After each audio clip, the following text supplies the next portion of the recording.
This episode is brought to you by Amazon Prime. There's nothing sweeter than baking cookies during the holidays. With Prime, I get all my ingredients delivered right to my door, fast and free, no last-minute store trips needed. And of course, I blast my favorite holiday playlist on Amazon Music. It's the ultimate soundtrack for creating unforgettable memories. From streaming to shopping, it's on Prime. Visit Amazon.com/Prime to get more out of whatever you're into. How would you like a 15% discount to my daily email, the stack of stuff, the show notes, discounts to the conference, all of that? All you need to do is text the word show to 33777. You'll get the annual subscription with a 15% discount to my daily email. You'll get the stack of stuff, the links to the show notes, discounts to the conference, and so much more. All you have to do is text the word show, SHOW, to 33777. Text show to 33777.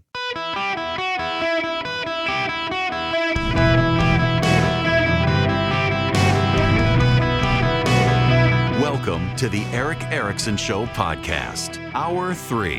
Hello, America. It's Eric Erickson here across the United States of America, and I sure hope that you are doing well. The phone number is 877-973-7425. Should you wish to be on the program, I would be delighted to have you with me, but you got to make it past the call screener, of course. Now, we got to talk about a non-political, well, it should be a non-political story. My friends, we need to talk about Tyreek Hill. Yes, we actually really genuinely need to talk about Tyreek Hill. Because, well, there are no real good people in this scenario. I don't know if you guys have seen the video, but let me give you the backstory here. So Tyreek Hill, who is with the Dolphins, was on his way to the game in his Corvette and allegedly was doing 100 plus miles an hour and got pulled over. Now, I don't know that he actually did, but allegedly he got pulled over. By the way, the same reporter who broke this news is the same reporter who was there when Scotty Scheffler got arrested in Louisville, Kentucky. I'm just going to read for you now because, of course, it's already made it in Wikipedia. On September 8th, 2024, hours before the Miami Dolphins were set to begin their season opener against the Jacksonville Jaguars, Hill was pulled over by officers outside of the Dolphins Stadium on his way to the game. Video uploaded to social media made the news. The video showed Hill being detained in handcuffs and forced to the ground by three officers who were on top of him, holding him down. Hill claimed in a statement following the game he was accused of speeding and reckless driving and had no idea why the situation escalated like it did. Quote, I wasn't disrespectful because my mom didn't raise me to be that way, didn't cuss, didn't do none of that. So like I said, I'm still trying to figure it out. Stedman Stahl of the South Florida Police Benevolent Association said Hill wasn't being cooperative and that he was redirected to the ground after refusing to sit when he was briefly detained. Julius Collins, Hill's attorney, said the traffic stop escalated when Hill gave officers his license and rolled the window back up. One of the officers then knocked on Mr. Hill's driver's side window and advised Mr. Hill to keep his window rolled down, otherwise he was going to get him out of the car, and that officers followed policy in handcuffing Hill. Mr. Hill was not immediately cooperative with the officers. One of his teammates, by the way, tried to de-escalate the situation. It questioned me whether or not they even knew who he was. By the way, he got 7 catches for 130 yards and a touchdown for a 2017 win against the Jaguars. Now, here's the thing. I saw the video. I have to confess what my first reaction was his windows are too dark. They're tinted beyond the law. You know, in Florida, they're really aggressive about tinted. Okay, Florida Highway Patrol is aggressive about everything. Those jokers use airplanes, or at least they say they do. I've been down to Florida plenty of times, and they have those signs claiming that there is aerial traffic surveillance. I've never seen a plane in the sky monitoring my speed, what they say they are, but I've seen those police officers everywhere. And they're pretty big on tinted windows in Florida. And his windows seemed awfully tinted. But he rolled the window back up. He rolled the window back up. I gotta tell you, I saw that video, and the cops were jerks. The cops made a uncomfortable situation worse with their own behavior. But in fairness to the police officers, Tyreek Hill rolled his window back up and didn't want to roll it back down. Now, here's the thing. I've been pulled over a couple of times in my life. I've had one speeding ticket. Twice, I was warned.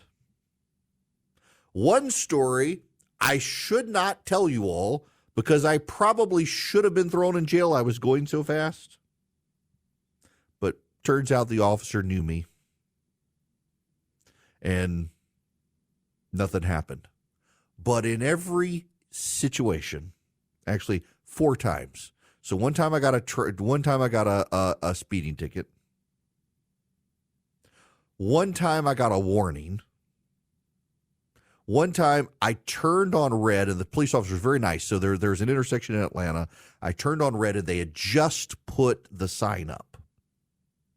And so he wasn't giving people tickets because people had been turning there for years right on red, and they just put the sign up. So he pulled me over to let me know that the sign was new. I wasn't going to get a ticket, but pay attention to the future. And then the other time, I was on city council. And the guy knew who I was, and he let me off. Again, turning right on red. It was a very similar situation. They just made it a no right on red, and I wasn't paying attention, didn't see the sign. I'd been turning there for years. But in every single one of those situations, I pulled over. I rolled down my window.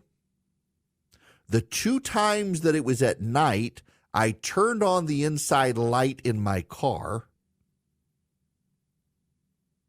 and I waited for the police. Never in my life would I dream of rolling up the window after the police officer had pulled me over and asked for my license and information. Never would it even dawn on me to roll up my window. And do you know what? Someone right now is listening to me, and their response is, but you're not black. And you know what my response is? It doesn't matter. When the police pulls you over and you hand them your driver's license, you keep your window rolled down. I don't give a darn what your color of your skin is. You don't do that. And he did it. He rolled us. They had to bang on the window more than once because he rolled us, claimed he was talking to his agent.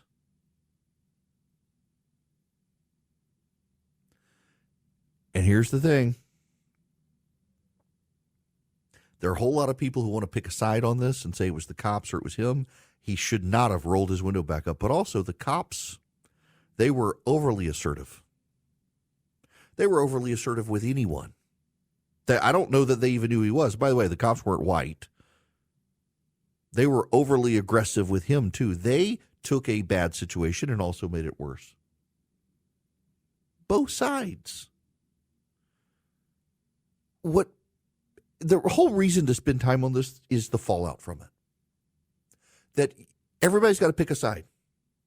That he's either the martyr or the cops are. The cops are bad or he's bad. The cops are good or he's good. I watched the whole video, y'all. I don't think either side was good in this. And by the way, he's not a fantastic person either. Shall we review? On December 12, 2014, Hill was arrested in Stillwater, Oklahoma on complaints of assault of his 20-year-old pregnant girlfriend. The police report states the two got into an argument and he threw her around like a rag doll, punched her in the face, sat on her, and repeatedly punched her in the stomach and choked her.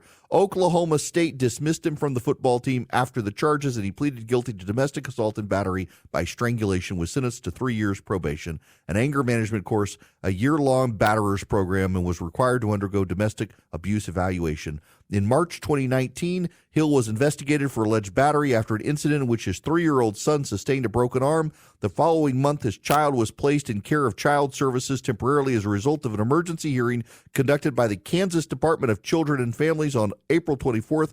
Johnson County District Attorney Steve Howe released a statement saying his office believed a crime had been committed, but the evidence did not allow them to determine the perpetrator, and that the Kansas Department of Children and Families continue to investigate. The following day, an audio recording of Hill and Espinal, who was the girlfriend from the 2014 incident, discussing the injury to their son and the subsequent investigation was released. In the recording that surfaced, Hill and his fiancée discussed their son's broken arm.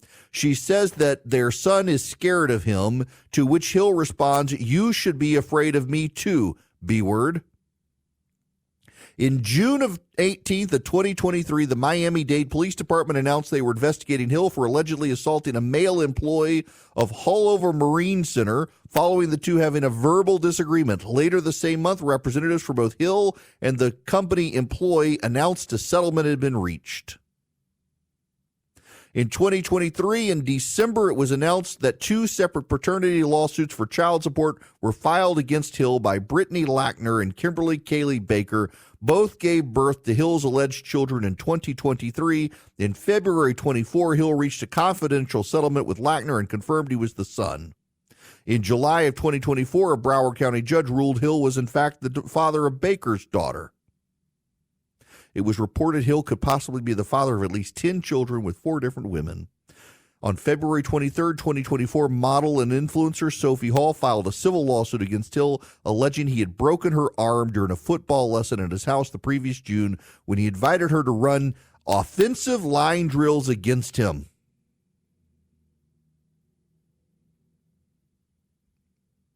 Not exactly a good guy. And I got to tell you, I find it deeply ridiculous that the media wants to play up these sorts of things as another Black Lives Matter incident. The guy is a highly successful, well-paid guy who should probably be in some sort of trouble for the way he's treated all sorts of people. And yet, because he's good at football, he keeps getting advanced. The cops treated him badly. He should have never rolled up his window.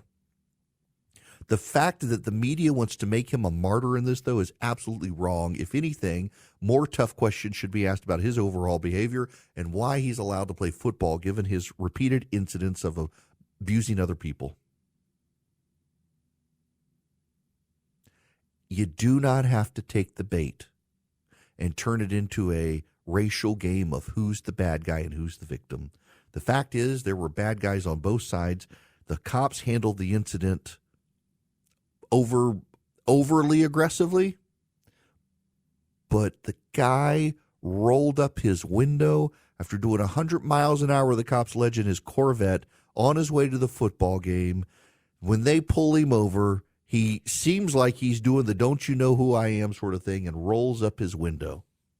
No, there is no Black Lives Matter, George Floyd, or anything else incident here. There's a guy behaving badly and 2 overbearing police officers who happen to be the ones to pull him over. That's all that happened. And, just to heck with the American media for trying to turn this into some sort of racial incident when that had nothing to do with it. With Lululemon, the real gift happens when they're living in it. When you give them the softest loungewear set, the real gift is this. And this. And this. This holiday, Lululemon makes it easy to give a gift that goes beyond. Open the moment. Shop now at Lululemon.com. AI might be the most important new computer technology ever. It's storming every industry. Everybody's talking about it. Billions of dollars invested, so buckle up. The problem is AI needs a lot of speed and processing power. So how do you compete without costs spiraling out of control? It's time to upgrade to the next generation of the cloud. Oracle Cloud Infrastructure, or OCI. OCI is a single platform for your infrastructure, database, application development, and AI needs. OCI has 4 to 8 times the bandwidth of other clouds, offers one consistent price instead of variable regional pricing, and of course, nobody does data better than Oracle. So now you can train your AI models at twice the speed and less than half the cost of other clouds. If you want to do more and spend less, like Uber, 8x8, Databricks, Mosaic, take a free test drive of OCI at oracle.com/Erickson, ERICKSON. That's oracle.com/Erickson, oracle.com/Erickson. Go check them out today. Hello, welcome. It is Eric Erickson here. So, the House Republicans have a problem. They can't come up with an agreement on this spending package. There's a continuing resolution coming up. The Speaker of the House, Mike Johnson, as I mentioned yesterday, wants to tie the SAVE Act to it. The SAVE Act would require that states certify they have actually affirmatively made sure there are no non-citizens on the voting rolls for federal elections. Common sense. Even Susan Collins of Maine in the U.S. Senate says it should be in the spending package. But they can only lose 5 Republicans in the House. Some Republicans refuse to vote for any continuing resolution on principle. So now they're down to about only losing 2 Republicans. Well, those 2 Republicans disagree on the SAVE Act. So Johnson, to continue the government, has to rely on Democrats who won't vote for the SAVE Act. I'm not going to beat up the Republicans who refuse on principle to vote for continuing resolutions. I get it. But there are still enough Republicans to get in line and get something done, and they can't agree on anything. And Mike Johnson comes off as the bad guy here when the fact of the matter is you got several Republicans who refuse on principle to ever vote for a continuing resolution. That reduces your number from you can only lose 5 to you can only lose 2 for those 3 Republicans who just simply won't vote for the continuing resolution. So then you got those 2 Republicans who disagree on how to handle the SAVE Act. So that you got down to 1. That guy then holds everything hostage, and there actually may be other Republicans who are trying to push their own agenda. And so Johnson can't get anything done. We're here in September. We've got an election in November, and you're about to watch the House Republicans start fighting with each other again instead of just getting on the same page and getting the SAVE Act done, which is a common sense solution. And by the way, you should note the Speaker of the House thinks it's common sense. So the Speaker of the House is on Chip Roy's side on this, wants to get it done. And you got other Republicans, squishy, moderate Republicans, blocking it. When you have Susan Collins in the Senate saying, yes, pass the SAVE Act, it should be a no-brainer.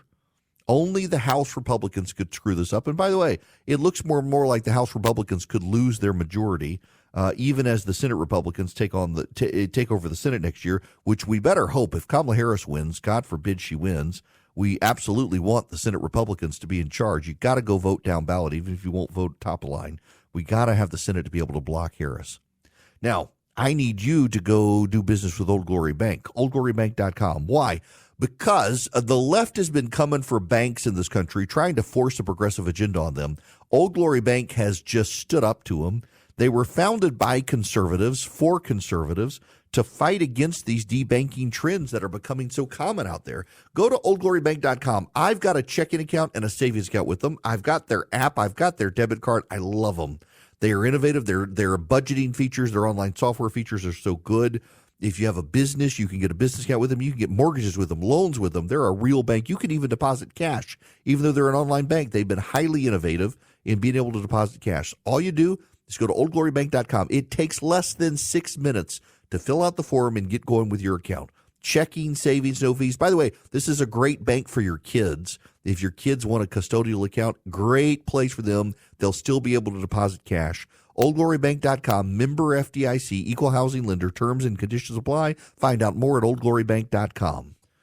Wow, 2 Delta Airlines planes have collided on the tarmac at Hartsfield-Jackson, 2 Dead Mares International Airport, causing damage to one of the plane's wings and the other had its tail clipped off. It was an A350, which is a jumbo jet headed to Tokyo, took off the tail of the little commuter jet that was headed to Lafayette, Louisiana. My goodness, the people on the little commuter jet had to be taken off the plane and put on a bus and hauled back to the terminal. The A350 was able to turn around and go back. No pictures have come out of its wing damage. No idea how it happened, but that has closed down one of the runways as well, caused some backups at 2 Dead Mares International Airport. Goodness gracious. What a wild thing. Okay. Now I want to get into the topic I was going to get into earlier, but we spent a lot of time on the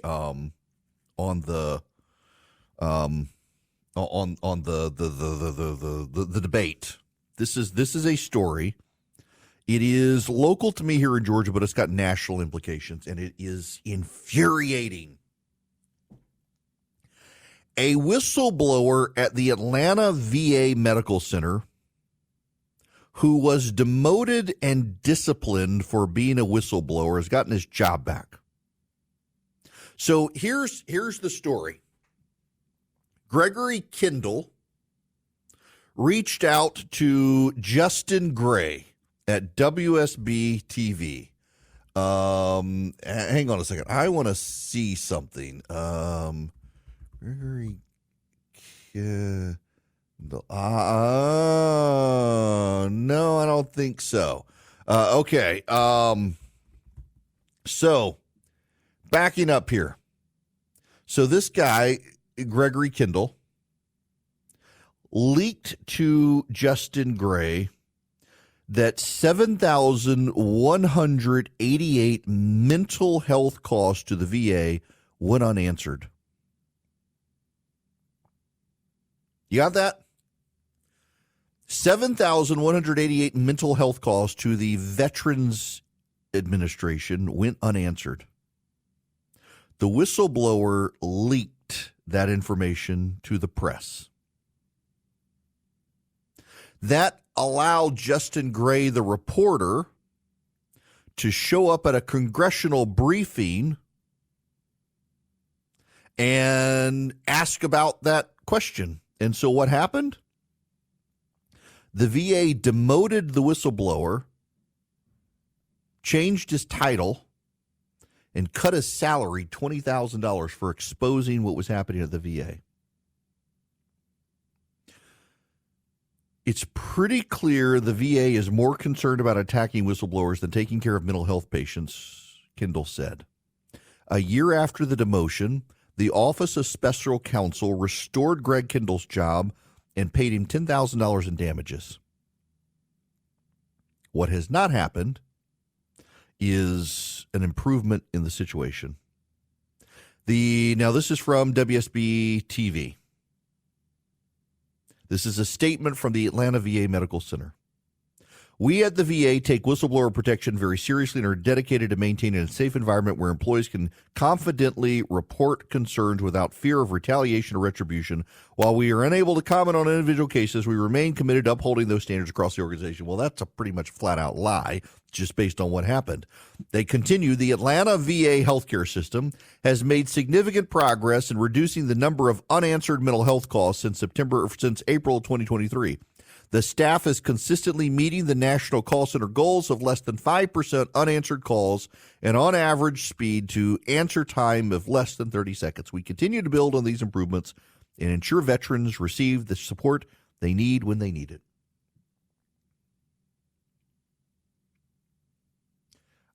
I need to just say something.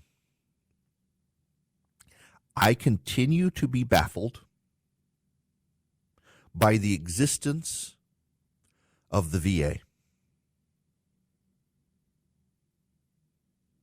We should not have VA hospitals in this country. What we should have is a system where our veterans get to pick whichever doctor they want to go to, and we pay the bill.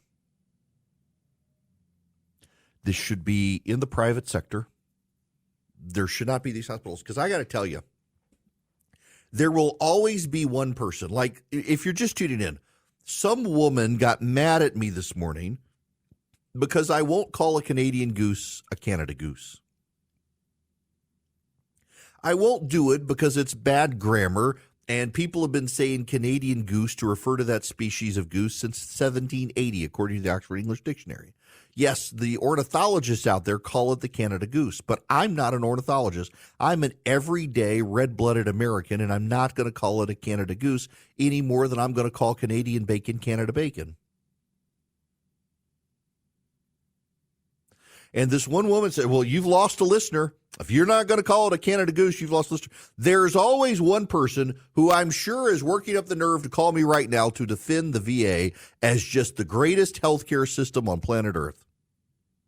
You know who doesn't think it's a good healthcare system? The veterans who have to use it. My wife has a friend who is a Marine. He has health problems. He has no good stories about the VA. None. Has nothing nice to say about them. In fact, he got COVID, and the COVID was horrible, and he was bedridden for over a week. And he said if he went to the VA for treatment, he'd probably just sit there in the waiting room and die. So he didn't go. He's never had good health care. These are our veterans. And when an employee of the VA exposed the fact that the VA was not returning phone calls related to mental health, they demoted him and docked his pay $20,000. Instead of fixing the problem, that's what they did. That's not a healthy system. And it is infuriating to me, and it should be infuriating to every single one of you that we treat our veterans this way, who are willing to die for this country. And if they're stuck in the VA system, their care sucks. And again, I realize someone may want to call in and say, actually, it's a wonderful system. But I want you to know, if that's you, you're in the vast minority here. Because I know a lot of veterans.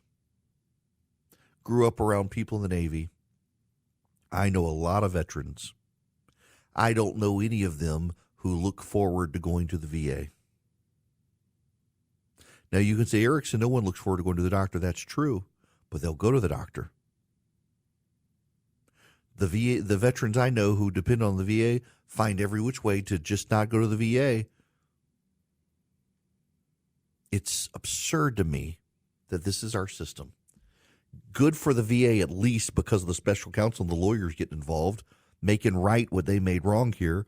But the fact that they were, as of last year, 7,188 mental health calls to a single facility went unanswered is appalling. All right, back to the phone. Steve, you're going to be the last caller today. Welcome to the show. How are you? I'm doing good. How are you, Eric? Good. What's going on? Yeah, I wanted to comment on the Eric Hill thing with the police and everything. Mm-hmm. I just think I'd really like to see the media, instead of being political about all this, use it for a public good and show why every time a police officer makes a simple traffic stop, he could be killed.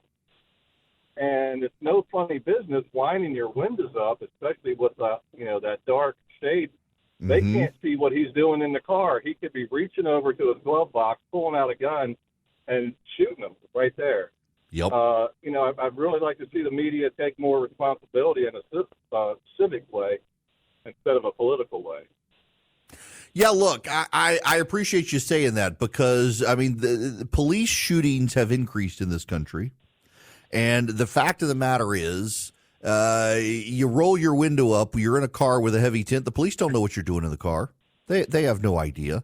And I am rather deeply, regularly disturbed by the amount of people who do not appreciate how police these days more and more are putting their life on the line. And yeah, we can highlight the bad police officers in the country, of which every police officer will acknowledge there are some, but overwhelmingly, they're the good guys putting their life on the line, keeping people safe. They're the ones storming into the schools. When they're shooters, they're the ones who are dealing with crime around the country. And you got to treat somebody like that with respect. And I don't think Tyreek Hill treated them very respectfully. Now, I will tell you, in my personal opinion, having watched the video, I think they took a situation and were too heavy-handed once he was out of the car. There really was no reason for them to have him on the ground like that. At the same time, he's not a good guy and was not the good guy in this situation. Now, I want to tell you who was a good guy. This story from CNN. Turns out the Appalachia High School, where the school shooter was last week, they had new technology installed that had only been tested the week before, the crisis alert system from Syntigix, I guess is the name of it. The crisis alert system includes a device the size of an ID badge equipped with a button that, when pressed rapidly, quietly notifies administrators and local law enforcement to the exact location of an active emergency. The company works with school districts and law enforcement agencies to integrate the system into their safety procedures and automates as much as possible. And that system had been implemented and tested the week before. And it turns out the crisis the response officer, the school resource officer, acted as they needed to. Let me read this to you from CNN. In a statement posted on social media Thursday, the Barrow County Fire Department said it received the first alert through the system at 10:22 a.m. The Battalion 1 unit arrived on scene 8 minutes later. Emergency rescue services entered the school at 10:34 a.m. By 10:52 a.m., all critically injured patients had been evacuated from the scene 30 minutes after the alert. When reached by email Thursday, a spokesman for Syntigix told CNN the company is saddened to hear about the events at Appalachia High School. Brett Cobb, the company's CEO, told CNN in an interview earlier in the year their crisis alert technology was designed following the 2018 Parkland High School shooting in Florida to give teachers and administrators a fast and discreet way to call for help. Once the lockdown was activated, the crisis alert system is designed to trigger a series of responses. Pre-recorded warnings sound over the intercom system to alert the campus to lockdown. An on-site safety administrator, like school resources officers, are notified of the situation. In this particular case, the school resource officer responded rapidly to the situation. A high school teacher said that before he even heard the gunshots, his smartboard alerted him that there was a hard lockdown. Before the first shots were even heard, and the school resource officer was in the hallway within 2 minutes of gunfire. A lot more people could have been killed by that kid. Yeah, it's true, there wasn't prevention, but the mitigation was unbelievable. This alert saved a ton of lives, and that school resource officer, I don't know the person's name, but that school resource officer is a real hero here. Mitigated a bad situation, so God bless that guy, whoever it is, and that system worked. A buddy of mine tried to get through the legislature last year funding to put this system in every school in Georgia. Didn't make it through, but I wonder if they'll reconsider it this time. I sure hope they do. Now I got to tell you about Hillsdale College. Y'all, I love Imprimis. In fact, yesterday I got in an exchange with a guy on Twitter who said, did you read this article in Imprimis about the evolution of conservative thought in the country? It was a very good, thought-provoking article. It certainly shaped my thinking. in the past number of months as I talk about political realignments in the country. You can get it for free. All you do is go to ericforhillsdale.com, ericforhillsdale.com. You can sign up for their podcast network on your favorite podcasting app. Get all their great podcast content from Larry Arnn and others for free. You can get their lecture series on American constitutionalism, on citizenship, and so much more. All you do is go to ericforhillsdale.com, ERICK, ericforhillsdale.com. Hillsdale College has been providing free education in this country since the 1800s. They believe in education, not indoctrination. They give you just the facts. They dive into the philosophy and the underpinnings of current political thought and decisions made at the founding of this country. I have learned so much from Dr. Larry Arnn over the years. You can too, and it's all free. All you do is go to ericforhillsdale.com. It's part of Hillsdale's educational mission in this country. They are a philosophically conservative institution that believes in education, not indoctrination. ericforhillsdale.com, ERICK, ericforhillsdale.com. Go check them out today. Welcome. It is Eric Erickson here, and I gotta tell you that my favorite show is back. It is Slow Horses, and I cannot speak more highly of this television program, but you have to have Apple TV Plus to watch it. I wish it was more widely available in Apple TV Plus, but I got the first episode of this season, and they roll it out. There are only, I think, 6 or so episodes a year. If you know Gary Oldman he played Winston Churchill. He was in The Darkest Hour. He was Jim Gordon in the Christopher Nolan Batman series. He was Beethoven in Immortal Beloved. He's just been in just every amazing movie. And he has said that this series is going to be his last thing he does. He'll retire from acting when it's over. He wants a few more seasons before it's gone. I love this TV show. Now, you should understand that it's British. And as it's British, boy, is there British language. Language alert. A friend of mine who's a pastor said he and his wife started watching it, and they were glad I warned them about the language. But at the same time, the 4th season is happening. There are 3 seasons. There's 6 episodes each. It is the best thing on TV you're not watching, and I love it. Part of it is I grew up, overseas and saw a lot of British TV growing up, British documentaries, British sitcoms. I love Fawlty Towers, Yes, Prime Minister. They're all fantastic. British dramas. This is very quintessentially a British TV show, and it is really good. And it has a great cast. So if you're looking for something to watch beyond football, Slow Horses, Season 4 is out. Start from Season 1. It starts off appearing to be a little woke, and then it takes a plot twist. And you got to watch it. It's a good show. Okay. That is about all I have time for right now. Here's the thing, though. The debate's going to be at 9 o'clock tonight. I'll be on News Nation with Leland Vittert at 7 o'clock tonight Eastern Time to preview the debate. I just found out. So I'll be on TV tonight at 7 p.m. The debate is at 9 p.m. tonight nationwide. Pretty much any news channel is going to cover it. It's going to be from ABC News, but broadcast on pretty much every news channel. And then tomorrow, I will have plenty of audio of it, I'm sure. We will review the debate. I'll give you my candid, honest take, whether you like it or not. I don't know how it's going to go tonight. We'll see. I'll take your phone calls as well, because this is a huge moment. Everybody has an opinion about Donald Trump, but a lot of people are just now beginning to form their opinions about Kamala Harris. How she does on the debate stage tonight is going to directly impact her polling from people who are undecided, because the people who are still undecided, the low information voters, they're beginning to pay attention, as they always do after Labor Day. That's why this is a critical period, and there may be no further presidential debates. It may just be this one, and they're going to tune in, and they're going to judge Kamala Harris because they've already made up their mind about Donald Trump. He can alienate people. She can alienate even more people.